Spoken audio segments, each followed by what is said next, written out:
Apocalipse capítulo 2. A partir do versículo 8.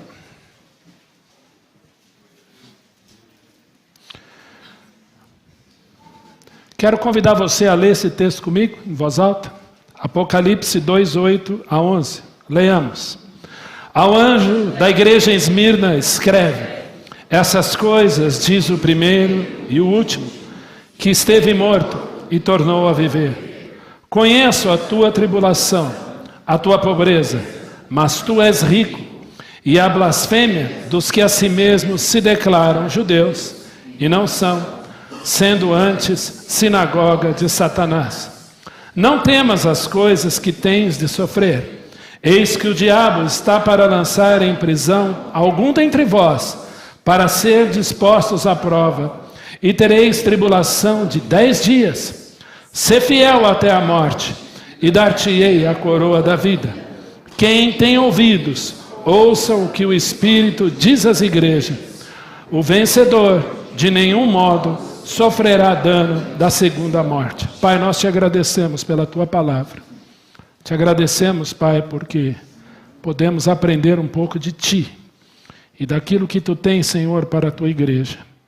E então, Pai, diante de ti nós colocamos essa carta aberta, a carta à igreja em Esmirna, para que possamos aprender da tua palavra essa noite, sermos edificados pela tua palavra essa noite e principalmente, Pai, vivermos a tua palavra. Obrigado pelas coisas que o Senhor Jesus Cristo nos diz, aquele que é o primeiro e o último, que esteve morto e tornou a viver, mas aquele que também através do seu Santo Espírito diz às igrejas: o vencedor de nenhum modo sofrerá o dano da segunda morte. Bendito seja o teu nome. Oramos e agradecemos em nome de Jesus. Amém. Amém. Nós estamos aqui ao longo desse segundo domingo, na verdade é o terceiro domingo. Nós vamos meditar sobre as 7 igrejas. Então começamos na semana passada, na verdade semana retrasada, quando vimos o Senhor Jesus glorificado. O Senhor Jesus Cristo com as marcas da crucificação. Uma jovem me perguntou, mas por que Jesus tem as marcas hoje? O Senhor Jesus Cristo, a eternidade adentro, terá as marcas da crucificação. Embora seja Deus, embora esteja à destra do Deus Todo-Poderoso, Ele vai ser visto com as marcas. Quando Ele voltar com poder e glória, Ele será visto com as marcas. E foi assim que o apóstolo João o viu. Como o cordeiro que tinha sido morto, mas o seu aspecto era diferente. O seu rosto brilhava como o sol na sua força, a voz como de muitas águas. Da sua boca saiu uma espada afiada de 2 gumes, os seus pés como que refinado numa fornalha, como bronze refinado numa fornalha. E assim João viu ao Senhor Jesus glorificado. Então, eternidade adentro. Sempre que você olhar para o Senhor Jesus, claro, se você estiver com Ele, será ali uma certeza: eu estou aqui por causa daquelas marcas, pelo que o Senhor Jesus Cristo fez por mim. Você crê nisso? E aí então, nós entramos falando da igreja em Éfeso, que o Senhor Jesus é aquele que tem na sua mão as 7 estrelas, e é aquele que passeia no meio dos candeeiros de ouro. O Senhor Jesus é aquele que tem o anjo da igreja nas suas mãos. E aquele que passeia, aquele que anda livremente pela sua igreja. E vimos na semana passada que Ele, Jesus Cristo, é o cabeça dessa igreja. Logo, Ele também é a igreja. Então, quando nós falamos em corpo de Cristo, por favor, meus irmãos, não é um corpo sem cabeça. Jesus é parte desse corpo. E a principal delas, Ele é o cabeça da igreja. Quando falamos em Éfeso, nós vimos aqui alguns elogios à igreja em Éfeso. Era uma igreja operante, era uma igreja que trabalhava, era uma igreja que sabia discernir os falsos apóstolos, aqueles que se declaravam apóstolos e não eram, né? Era uma igreja operosa, era uma igreja que não tolerava a obra dos nicolaítas, ou seja, aqueles que queriam comandar o povo em nome da fé. E o Senhor Jesus abomina isso. Falhou de novo, agora voltou. Enfim, eu não sei se eu tenho que, né? Mas tudo bem, amém? Vamos continuar. Então, nós vimos então o Senhor Jesus Cristo como aquele que tem na sua mão o anjo da igreja, aquele que tem na sua mão a igreja, e aquele que é livre para andar no meio da igreja. Esse é o Senhor Jesus. E a repreensão à igreja em Éfeso era uma igreja que tinha abandonado o seu primeiro amor. E ali, então, na semana passada, fizemos uma reflexão de volta ao primeiro amor. Aquela empolgação, aquela alegria, aquele entusiasmo que você tinha às coisas do Evangelho, ou ao próprio Senhor Jesus, e por algum motivo deixamos esfriar. Deixamos esfriar. Aliás, uma das características do fim dos tempos é que o amor se esfriaria de quase todos. E nós vemos isso acontecer no dia de hoje. Cito aqui um grande escritor que eu gosto muito, Elias Wiesel, conhecido carinhosamente como Elie Wiesel, mais de 30 obras, ganhou o Prêmio Nobel da Paz, sobrevivente de 2 campos de concentração, Bergen-Belsen e Auschwitz. Ele dizia que o contrário de amor não é o ódio, mas é a indiferença. Quando o amor se esfria, há indiferença. E a indiferença é pior que o ódio. E eu assino embaixo as palavras de Wiesel. E o Senhor Jesus, então, diz à igreja de Éfeso: volta ao teu primeiro amor. Arrepende-te, verifica onde você caiu e volta. E hoje vamos entrar, então, na igreja em Esmirna. Esmirna é uma cidade conhecida com o nome de Izmir. É uma cidade portuária. Fica também na Turquia, Ásia Menor, Turquia, E o Senhor Jesus de cara se apresenta. Essas coisas diz o primeiro e diz o último, que esteve morto, mas tornou a viver. Quando o Senhor Jesus Cristo se apresenta como o primeiro e o último, Ele está falando de eternidade a eternidade. Uma das coisas que mais as pessoas deturpam é a obra da cruz. Mas a cruz, para mim, é um Deus dizendo que Ele é de eternidade a eternidade e deu a vida dele por você. Por isso que de eternidade a eternidade, o Senhor Jesus Cristo. Nós lemos o profeta dizendo: com benignidade, com amor eterno te amei. Foi Jeremias que disse isso, se eu não me engano, Com amor eterno te amei e com benignidade te atraí. Deus ama Israel com amor eterno e com a sua igreja não é diferente. Ele é o primeiro, Ele é o último.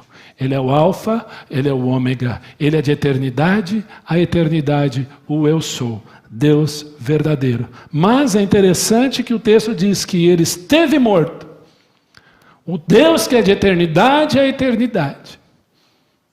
Essa semana conversava com um irmão sobre isso, que está até nos acompanhando agora. Que Deus é esse que se faz homem, mas Jesus não veio homem pronto. Eu lembro de uma série quando eu era jovem, há muito tempo atrás, se chamava O Homem que Veio do Céu. Era um super-homem meio desengonçado, atrapalhado. Estou vendo alguns dando risada aqui. Ele não sabia voar direito. Não é isso. O Senhor Jesus Cristo se faz um zigoto. Já parou para pensar isso?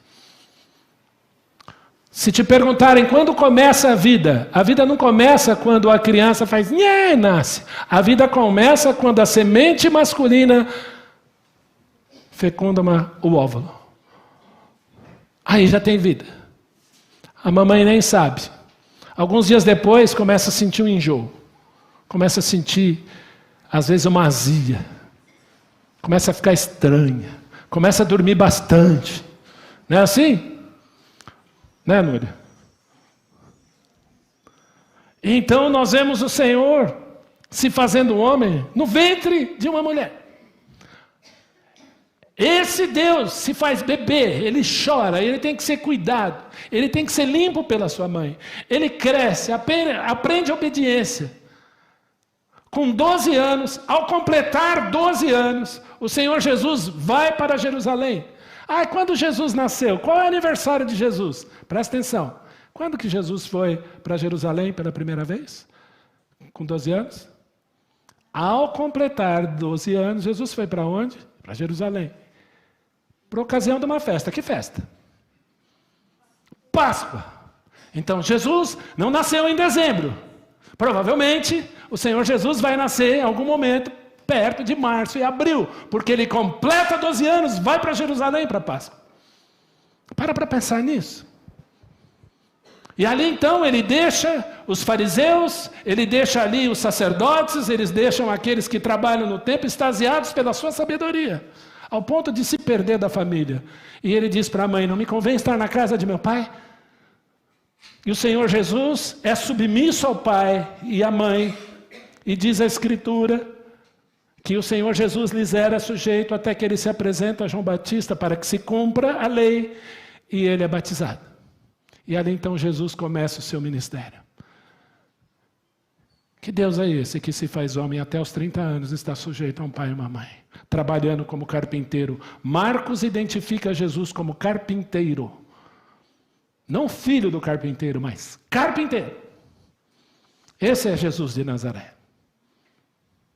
O Cordeiro de Deus perfeito. Um ministério de 3 anos e meio.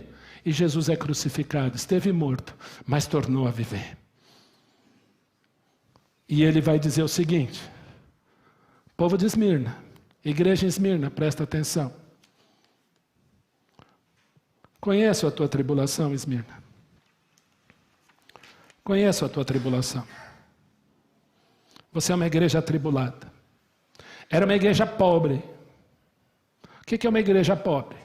Pobre. Por que eles eram pobres? Ah, pastor, eu presumo que eles não davam dízimo, não davam suas ofertas. Não. Porque todo aquele que não declarasse que César, ou o imperador, não fosse um Deus, ou não jurasse por César, ele seria boicotado, passaria a ser perseguido. Então era uma igreja pobre por se recusar a se curvar a uma divindade que não era divindade, que era o próprio imperador. Conheça a tua tribulação, a tua pobreza, mas eu garanto a vocês, Jesus dizendo: tu és rico. E mais, tenho mais um elogio para vocês. Eu sei, eu conheço a tua dificuldade. Eu gosto muito dessa palavra, o Silvio falou isso aqui de manhã. Conheço. Como é bom ouvir do Senhor Jesus. Eu conheço.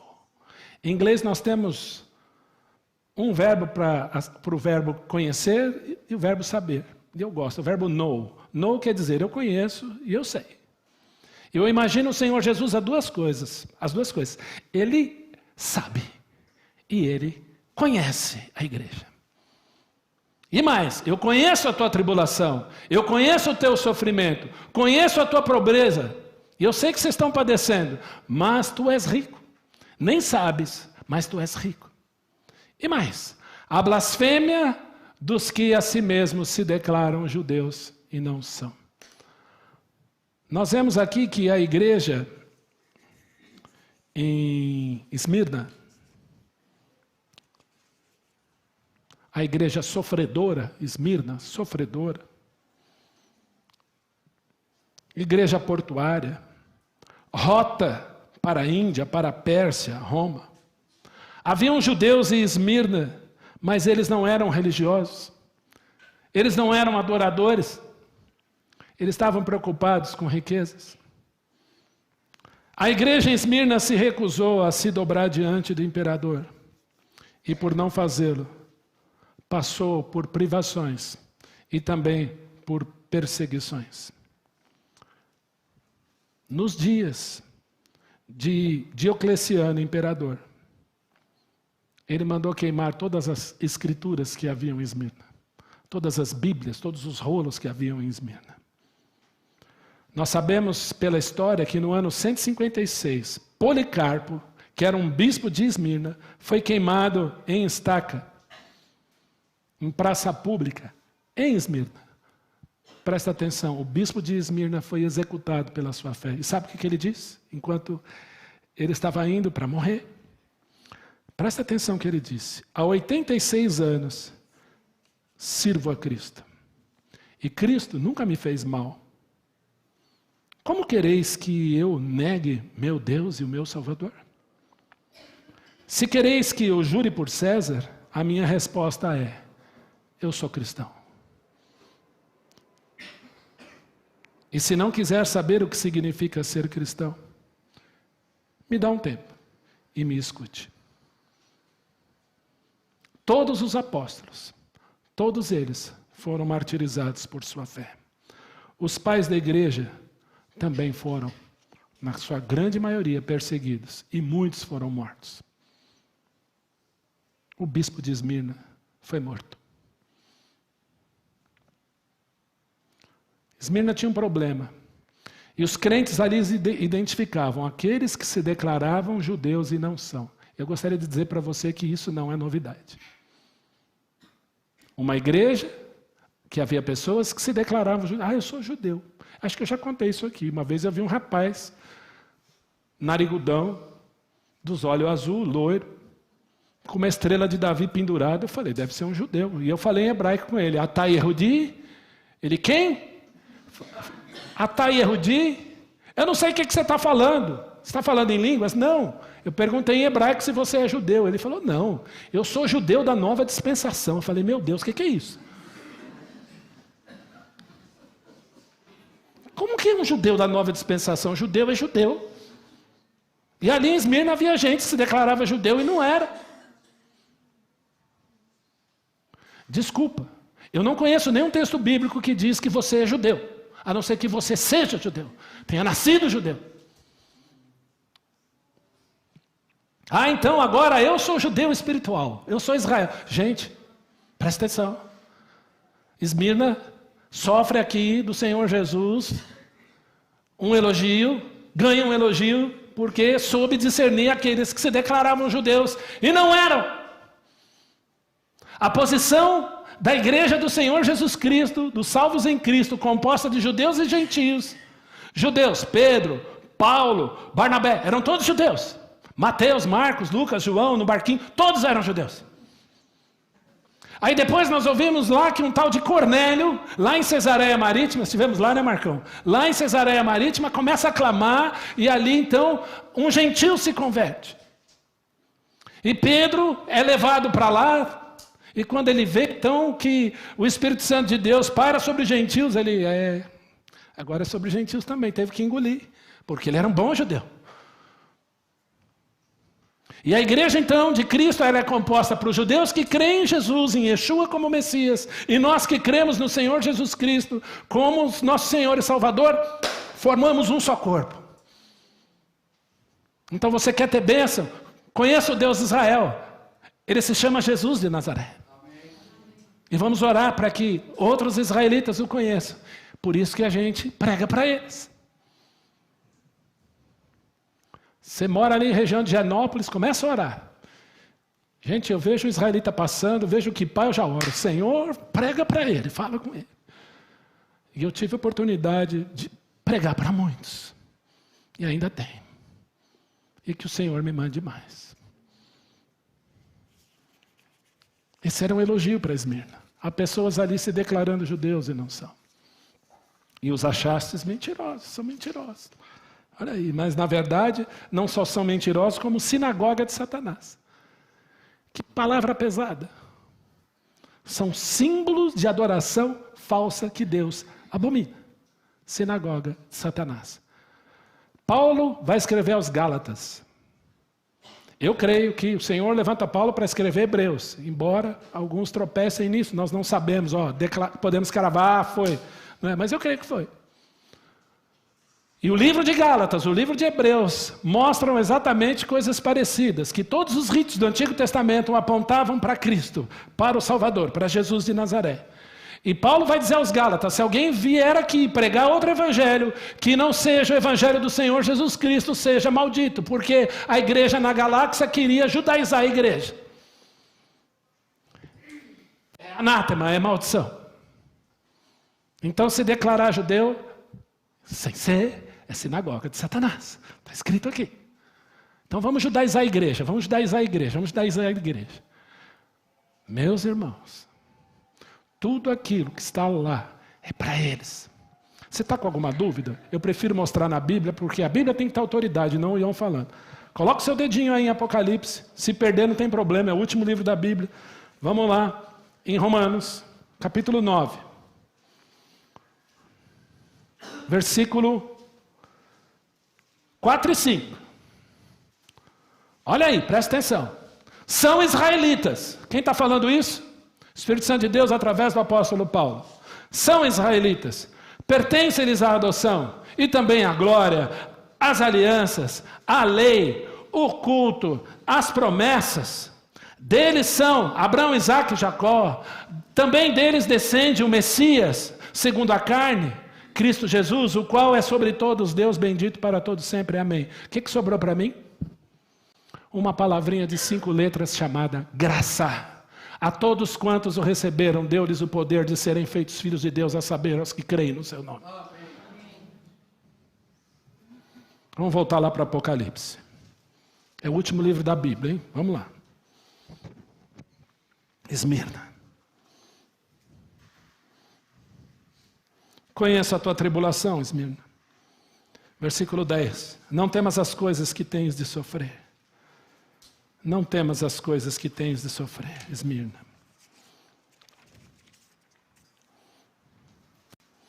Eis que o diabo está para lançar em prisão alguns de vós, para ser dispostos à prova, e tereis tribulação de 10 dias. O que seriam esses 10 dias? O Senhor Jesus aponta para um período histórico que a igreja viveu. Perdão, foram 10 imperadores, ou 10 Césares, 10 reis que perseguiram a igreja. A saber, Nero, já viram falar? Gente boa. Piromaníaco, pôs fogo lá em Roma. Nero. Domiciano, Trajano, Marco Aurélio, Severo, Maximiano, Décio, Valeriano, Aureliano, Diocleciano. 10. Nero. Foi nas mãos de Nero que o apóstolo Paulo foi decapitado. Domiciano, que exilou João na ilha de Pátmos. Trajano, que queimou Inácio na estaca. E Marco Aurélio, que através de Marco Aurélio nós sabemos que existia um mártir chamado Justino, o mártir.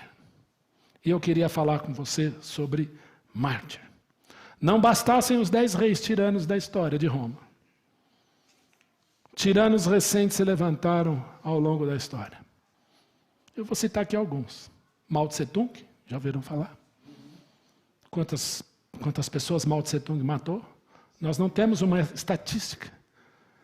A estatística é entre 800 mil a talvez 2 milhões, nós não sabemos. Eu lembro da abertura da Olimpíada de Pequim. Não sei quantos lembram, em 1988, se eu não me engano, foi em 88? Não, 88 foi na Coreia, né? Foi em Seul. Bom, 2004.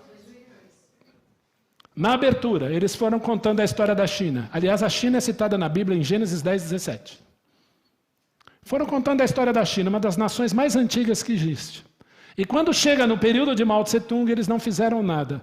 O estádio simplesmente passou pela arquibancada um lençol vermelho, e esse lençol foi recolhido e contaram a história da China moderna. Eu pergunto para você, por que esse lençol vermelho? Sangue. O período mais sangrento da história da China. Stalin, dispensa apresentações. Idi Amin Dada, Uganda. Eu morria de medo dele, quando era criança. Adolf Hitler. Já ouviram falar? Esses homens mataram muitos judeus, mas também mataram muitos cristãos. E eu quero falar sobre mártir. A palavra mártir literalmente significa testemunha. Testemunha que dá a sua vida. John Wycliffe foi perseguido. John Hus foi queimado. E conforme estava sendo queimado, ele orava, dizendo: vou me encontrar com o leão da tribo de Judá. Policarpo, já falei, de Esmirna. Felicidade, o nome dela era Felicidade, seus 7 filhos, espancados até a morte. Ela foi decapitada e um de seus filhos empurrado num desfiladeiro.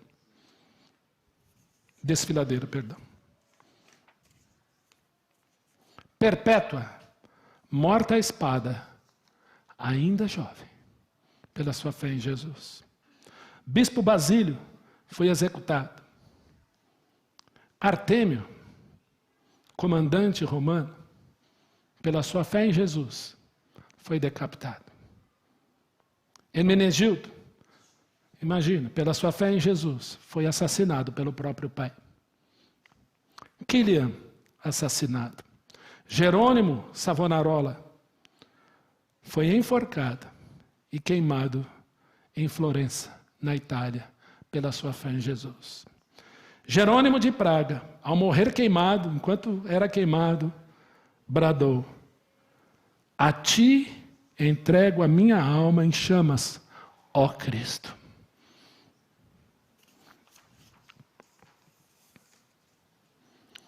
John Brown, queimado vivo em 1517.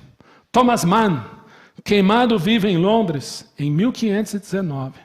Thomas Harding, queimado vivo em praça pública. Olha agora. As pessoas que trouxeram lenha para a sua pira, para a sua fogueira, ganharam 40 dias de indulgências pela igreja para pecarem à vontade. Isso aconteceu na Inglaterra. John Hooper, ao ser queimado vivo também, repetiu a oração de Estevão ao morrer: Senhor Jesus, recebe o meu espírito. Ele era um bispo anglicano. Mais recente, 1943, Dietrich Bonhoeffer, executado no campo de concentração de Flossenburg, na Alemanha, por se levantar em Cristo contra o regime nazista.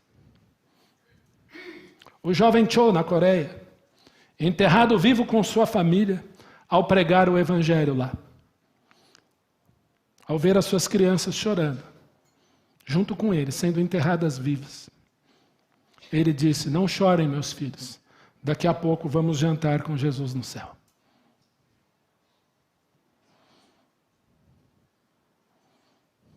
O que é ser cristão para você? Ivan Moisseyev, soldado russo, eu lembro do livro, de ter lido esse livro, após passar por várias torturas, foi assassinado pelo exército por se recusar a negar a sua fé em Cristo. E dentre muitas torturas que ele passou uma noite no inverno, na Sibéria, nu, amarrado, e sobreviveu.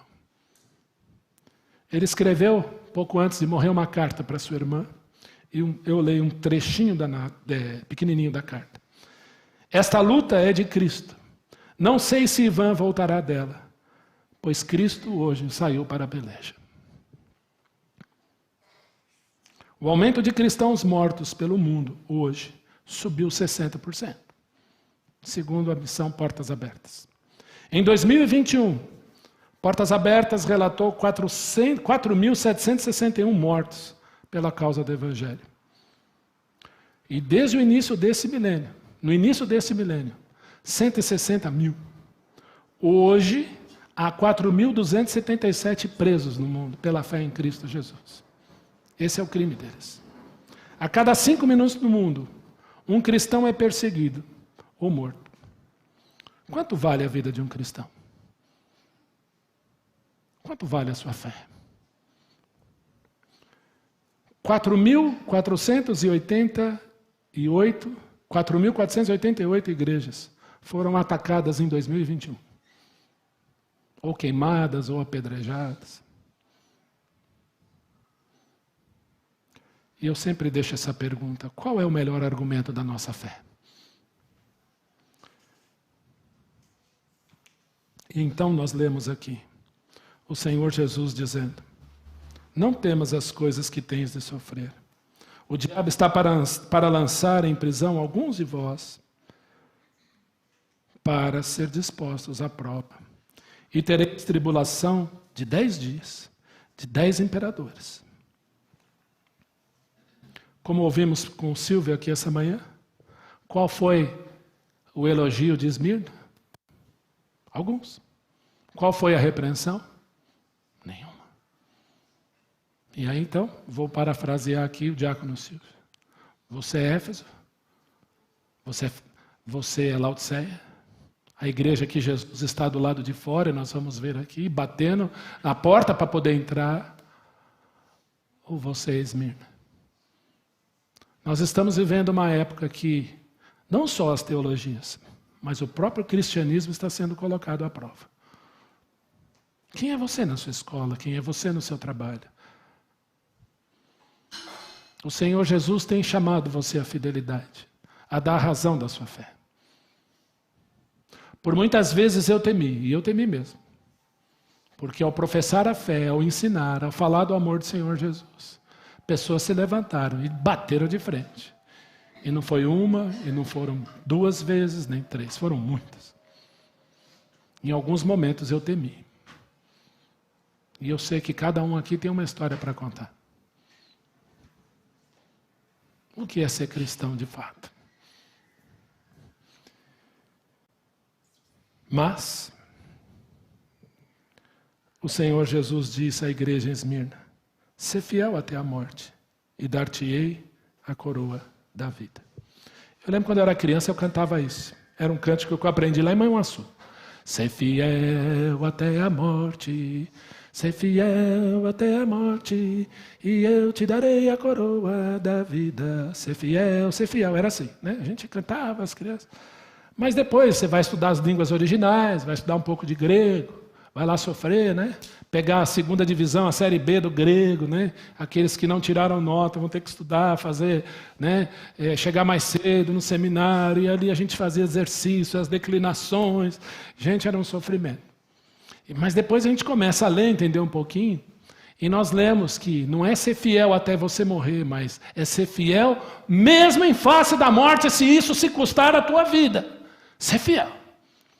Há uma coroa, há um galardão, como nós ouvimos aqui, eu estou citando o Silvio várias vezes hoje, Silvio, né? Ser fiel, mesmo em face da morte, você vai receber um galardão, uma coroa, um prêmio, chamado coroa da vida. Deus separou em Cristo Jesus a coroa da vida, aqueles que deram razão da sua fé, entregando os seus próprios corpos à morte. Homens e mulheres que foram cerrados ao meio, que foram mortos ao fio da espada. Homens dos quais este mundo não era digno.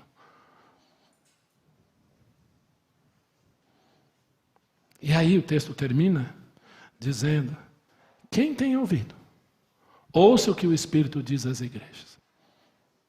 Então aqui Jesus fala, né, ele exclui os deficientes auditivos? Não. Fique tranquilo que não.